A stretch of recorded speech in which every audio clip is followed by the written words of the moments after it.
وَلَقَدْ يَسَّرْنَا الْقُرْآنَ لِلذِّكْرِ فَهَلْ مِن مُّدَّكِرٍ۔ نحمدہ ونصلی علی رسولہ الکریم، اما بعد، اعوذ باللہ من الشیطان الرجیم، بسم اللہ الرحمن الرحیم۔ وَكَذَلِكَ مَكَّنَّا لِيُوسُفَ فِي الْأَرْضِ۔ اللہ فرما رہے ہیں کہ ہم نے اس طرح مصر کی سرزمین پر اس کو عہدہ بھی دیا، اقتدار بھی دیا، اور اس کا وہاں پر ایک زبردست جو ہے وہ اس کو وہاں رہنے کی رہائش مہیا کر دی۔ مکنہ، ہم نے ان کو، اس میں اقتدار بھی آ جاتا ہے، عزت بھی آ جاتی ہے، عزت کے ساتھ رہنا، عہدہ، سب کچھ آ جاتا ہے۔ یتبوأ منہا حیث یشاء، اور ایسا عہدہ ملا کہ وہ جیسے چاہیں، جدھر چاہیں، جہاں چاہیں جا سکتے ہیں، جہاں ان کا جی چاہے۔ ہم دیتے ہیں حصہ، عطا کرتے ہیں اپنی رحمت کا جس کو چاہتے ہیں، جتنا چاہتے ہیں۔ وَلَا نُضِيعُ أَجْرَ الْمُحْسِنِينَ، اور اللہ فرما رہے ہیں کہ ہم ضائع نہیں کرتے جو محسنین ہوتے ہیں نا، احسان کی روش پر چلنے والے، حسن سلوک کرنے والے، برا کرنے والوں کے ساتھ اچھا کرنے والے، اور یہ کردار ہم نے دیکھ لیا۔ بار بار ایک لفظ آ رہا ہے۔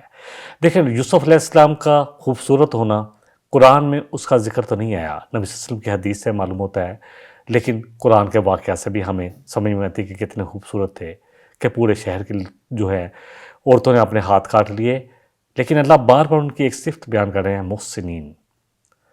آگے بھی دیکھیں گے کہ ان کا حسن سلوک، جن بھائیوں نے کنویں میں پھینکا ان کے ساتھ کیا سلوک کیا، جن لوگوں نے زیادتی کی ان کے ساتھ کیا کیا۔ ابھی ہم نے لاسٹ ایپیسوڈ میں ذکر کیا تھا، عزیز مصر کی بیوی جس نے ان کو جیل میں بھیجا، جس کی وجہ سے اتنے سال وہ جیل میں رہے، اللہ اکبر، 8 سال 9 سال، اس کو بھی معاف کر دیا۔ ان عورتوں نے جنہوں نے سب نے ڈالا تھا اور جو بھی پورا ان کے خلاف ایک سازش کی تھی، سب کو معاف کر دیا۔ اللہ اس آیہ مبارکہ میں فرما رہا ہے کہ یعنی اب ساری سرزمین مصر یوسف کی تھی، وہاں ہر گوشہ، ہر گوشے میں ان کی رسائی تھی، کوئی گوشہ بھی ایسا نہ تھا جس سے ان کو روکا جا سکتا تھا۔ یہ گویا یوسف علیہ السلام کے کامل اور ہمہ گیر اقتدار کا بیان ہے، ان کے، اللہ اکبر، جو اللہ نے ان کو اقتدار دیا اس کا بیان ہے، جو یوسف علیہ السلام کو اس ملک میں حاصل ہوا ہے، یعنی مصر میں حاصل ہوا۔ ابن جریر طبری نے اپنی تفسیر میں اس کے معنی یہ بیان کیے ہیں کہ اللہ نے فرمایا ہے کہ ہم نے یوسف علیہ السلام کو ان سب چیزوں کا مالک بنا دیا جو مصر میں تھی، یعنی جہاں چاہیں جو چاہیں فیصلہ کریں، کوئی روکنے والا نہیں تھا۔ وَلَا أَجْرُ الْآخِرَةِ خَيْرٌ لِّلَّذِينَ آمَنُوا، اور باقی رہ گیا آخرت کا اجر، تو اللہ کہہ رہے ہیں وہ تو ہے ہی ہے ان لوگوں کے لیے جو ایمان والے ہیں۔ وَكَانُوا يَتَّقُونَ، ایمان کا دعویٰ ہمارا تبھی پورا ہوگا جب ہم تقوی اختیار کریں گے۔ تقوی، واو کافیہ، وقایا، کسی چیز کو بچا لینا، کسی چیز سے بچ جانا، اللہ کی ناراضگی سے بچ جانا، دنیا کی غلاظتوں سے بچ جانا، لوگوں کے ساتھ ظلم کرنے سے بچ جانا۔ بہت بڑا لفظ ہے، کیونکہ قرآن شروع ہی ہوتا ہے ذالک الکتاب لا ریب فیہ ھدی للمتقین، کہ یہ کتاب، اس میں کوئی شک نہیں ہے، کن کے لیے ہے؟ تقوی والوں کے لیے۔ اس پر کافی بات الحمدللہ تقوی کیا ہے سورہ البقرہ میں ہم کر چکے ہیں۔ بہرحال یہ تنبیہ ہے کہ اس امر پر کوئی شخص دنیاوی حکومت و اقتدار کو نیکی اور نیکوکاری کا اصل اجر اور حقیقی مطلوب نہ سمجھے، یعنی اصل چیز جو ہے نا، یہ جو اقتدار ملا، اصل مطلوب یہ نہیں ہونا چاہیے، اور نہ یوسف علیہ السلام کا یہ مطلوب تھا، بلکہ خبردار رہے کہ بہترین اجر جو مومن کے لیے ہے نا، ہم سمجھتے ہیں کہ دنیا میں جس کو شاید مال ملا ہے، اقتدار ملا ہے، جو بیٹھے ہوئے اوپر فیصلے کر رہے ہیں اپنے بارے میں اور عوام کے ساتھ ظلم کر رہے ہیں، شاید یہ بڑے قسمت والے ہیں، ان کو اللہ نے اجر دیا ہے کسی چیز کا، امتحان ہے، یقین جانے۔ ہمارا دنیا میں آنا ہی امتحان ہے، اور اللہ دے کر بھی آزماتا ہے اور لے کر بھی آزماتا ہے۔ اور میں ایک چیز، اللہ اکبر، اللہ سے بڑے ڈرتے ہوئے کہہ رہا ہوں کہ اللہ دے کر زیادہ آزماتا ہے، کیا کرتا ہے، کیونکہ جس کے پاس مال ہو، اقتدار ہو، دولت ہو، اس کے نشے میں اور زیادہ قلہ ماشاءاللہ، جس جیسے یوسف علیہ السلام کے پاس سب کچھ ہونے کے بعد بھی کیا اقتدار ہے، عزت ہے، حسن ہے، سیرت ہے، سب کچھ مل گیا، پھر بھی ان کا کردار ہم آگے دیکھیں گے کہ کیا کردار تھا۔ تو یہ تو اللہ سبحانہ و تعالیٰ دیتا ہے۔ سلمان علیہ السلام جب اللہ اکبر اللہ نے ان کو دی کہ اللہ ایسی دے دے بادشاہ جو کسی اور کا نہ ملے، ہم پڑھیں گے قرآن میں، تو اللہ نے کہا جا تجھے وہ دیا جو اب بغیر حساب، تو کہا یہ میرے اللہ کا فضل ہے اور وہ مجھے آزما رہا ہے کہ میں اس کا شکر گزار بنتا ہوں کہ نہیں بنتا۔ یہ جو بھی ملنا ہے نا، کشادہ گھر، اچھی سواری، اچھی بیوی، نیک بیوی، اچھا ہمسایہ، یہ سب خوش قسمت کی علامتیں ہیں، لیکن امتحان ہر چیز میں ہے۔ بڑے گھر میں بھی امتحان ہے کہ ہم اپنے جو غریب رشتہ دار ہیں ان کے ساتھ کیا کرتے ہیں، بڑی گاڑی میں بھی امتحان ہے کہ ہم جو سائیکل میں موٹر سائیکل ہے اس کو حقیر تو نہیں سمجھ رہے۔ اصل چیز جو ہے نا تکبر، الکبر بطر الحق و غمط الناس، حق کا انکار کرنا اور لوگوں کو حقیر جاننا ہے۔ تو جب یہ سب کچھ مل جائے تو اگر حقیر لوگوں کو جانیں گے تو یقین جانے کہ یہ بہت بڑا امتحان ہے، بہت بڑا امتحان۔ نبی صلی اللہ علیہ وسلم نے فرمایا کہ جس کے دل میں رائے کے دانے کے برابر بھی کبر ہوگا۔ جب یہ حدیث میں پڑھتا ہوں تو اللہ اکبر، ہم کہاں کھڑے ہیں؟ میں تو اپنے آپ کو دیکھتا ہوں، ہم کیا کہوں، میں کہاں کھڑا ہوں؟ اتنی بڑی شرط لگا دی، کیسے اپنے آپ کو کھڑے؟ دیکھیں شیطان تو ہمیں بہکاتا رہے گا، فوراً پلٹتے رہے، چاہے 100 دفعہ بہکائے 100 دفعہ پلٹے کہ نہیں اللہ، نہیں، سب کچھ تیرا ہے، اللہ ماشاء اللہ، تو جو چاہے، میرا تو کچھ بھی نہیں ہے، میں بھی تیرا ہوں، جو تو نے عطا کیا وہ بھی تیری عنایت ہے، اور جو کچھ میں نے آخر میں تیرے پاس ہی لوٹ جانا ہے، میرا کیا ہے؟ کتنے لوگ ہیں اللہ نے مجھے رزق دیا بہت زیادہ، تو کتنے لوگ ہیں جو مجھ سے زیادہ محنت کرتے ہیں، ان کو نہیں ملا۔ اگر اللہ نے کوئی اقتدار دیا تو کتنے لوگ ہیں جن کو وہ جاب نہیں ملی، وہ مجھ سے زیادہ جو تھے پڑھے لکھے نہیں تھے، اگر مجھے اللہ نے دیے تو امتحان ہے، ہر چیز میں امتحان ہے۔ اللہ زی خلق الموت والحیات لیبلوکم ایکم احسن عملا، اللہ نے تو موت اور زندگی بنائی اس لیے ہے تاکہ تمہیں آزمائے کہ کون ہے جو بہترین عمل کرتا ہے۔ انا جعلنا ما علی الارض زینۃ لہا لنبلوہم ایہم احسن عملا۔ پہلی آیت سورہ ملک کی آیت نمبر 2 تھی، یہ سورہ کہف کی آیت ہے۔ اللہ فرما رہے ہیں یہ ساری سجاوٹیں، یہ سارے اقتدار، یہ سب کچھ ہم نے خود دیا ہے، خود سے ہے، تاکہ ہم لوگوں کا امتحان لیں کون ہے جو ان میں رہ کر بھی اللہ کو نہیں بولتا اور اللہ کی جو چاہت ہے اس کے مطابق عمل کرتا ہے، اپنی من چاہی زندگی نہیں گزارتا۔ اللہ مجھے بھی توفیق دے، باتیں بہت زیادہ ہیں، عمل بہت کم۔ اللہ اپنے فضل سے بار بار دہرانے سے اللہ عمل کی توفیق بھی دے دے، اپنے فضل سے، اپنے کرم سے۔ بہت کمیاں ہیں، بہت کوتاہیاں ہیں، اللہ ہم سب کو معاف کرے۔ میں اپنے لیے اسپیشل بول رہا ہوں کہ بہت کمیاں ہیں، بہت کوتاہیاں ہیں۔ وَجَاءَ إِخْوَةُ يُوسُفَ فَدَخَلُوا عَلَيْهِ۔ اب یوسف علیہ السلام کے بھائی کیونکہ کنعان میں بھی قحط پڑا، اب پہلے 7 سال گزر چکے تھے جو خوشحالی والے تھے، اب اس کے بعد 7 سال سخت آ گئے، اب آہستہ آہستہ ارد گرد کے تمام علاقوں میں دور دراز تک یہ قحط جو ہے وہ پڑا اور اس کے اثرات جا رہے تھے۔ اب سب کو یہی پتہ تھا کہ سارا جو غلہ صرف ایک ہی ملک سپلائی کر رہا ہے وہ ہے مصر۔ تو اب یوسف علیہ السلام کے بھائیوں کو معلوم ہوا تو انہوں نے کہا ٹھیک ہے ہم بھی اپنے خاندان کے لیے غلہ لے آئیں، تو وہ آ گئے اور دخلوا علیہ، اور اس کے پاس داخل ہوئے کس میں؟ مصر میں۔ یہاں پھر 7-8 برس کے واقعات کو درمیان میں چھوڑ کر سلسلہ دوبارہ بیان جو ہے دوبارہ جوڑ دیا گیا اس کی جو ہے آیت میں، جہاں سے بنی اسرائیل کے مصر میں منتقل ہونے اور یعقوب علیہ السلام کے اپنے گم شدہ صاحبزادہ یوسف علیہ السلام سے ملنے کی ابتدا ہوتی ہے۔ بیچ میں جو واقعہ چھوڑ دیے کہ مصر کی حکومت نے پہلے 7 سال انتہائی زبردست قسم کی جو فصلیں اگائی، پھر یوسف علیہ السلام نے سارے انتظام کو سنبھالا اور جتنا غلہ اتنا ہی ہوشوں سے نکالا جاتا تاکہ خراب نہ ہو، جتنا چاہیے ہوتا تھا۔ اور بادشاہ کے جو خواب کی تعبیر بھی دیکھ لی کہ اس کے بعد بہت قحط آیا اور غلہ صرف مصر میں تھا، کہیں سے سپلائی نہیں مل رہی تھی، آس پاس کے علاقے کے لوگ سب اس کے لپیٹ میں آ گئے، شام، فلسطین، شرق اردن، کنعان، سب جگہ خوش سالی کا دورہ تھا۔ ان حالات میں یوسف علیہ السلام کے دانشمندانہ انتظامات کی بدولت صرف مصری کو نہیں پورا کر رہا تھا بلکہ ارد گرد کے علاقوں کو بھی اناج دیا جا رہا تھا۔ جہاں قحط کے باوجود غلے کی افراط تھی، یہ صرف مصر تھا۔ اس لیے ہم سایہ ملک کے لوگ مجبور ہوئے کہ غلہ لینے کے لیے مصر کی طرف رجوع کرتے۔ یہی وہ موقع تھا جب یوسف علیہ السلام کے بھائی غلہ خریدنے کے لیے مصر پہنچے۔ غالباً یوسف علیہ السلام نے غلے کی اس باضابطہ جو ایک منصوبہ بندی کر رکھی تھی کہ کس طرح کیا جائے گا تقسیم، کوئی بیرون ملک آتا تھا تو خاص اجازت ناموں کے ساتھ آتا تھا اور بغیر اور خاص مقدار سے زیادہ غلہ نہیں دیا جا سکتا تھا کہ ایک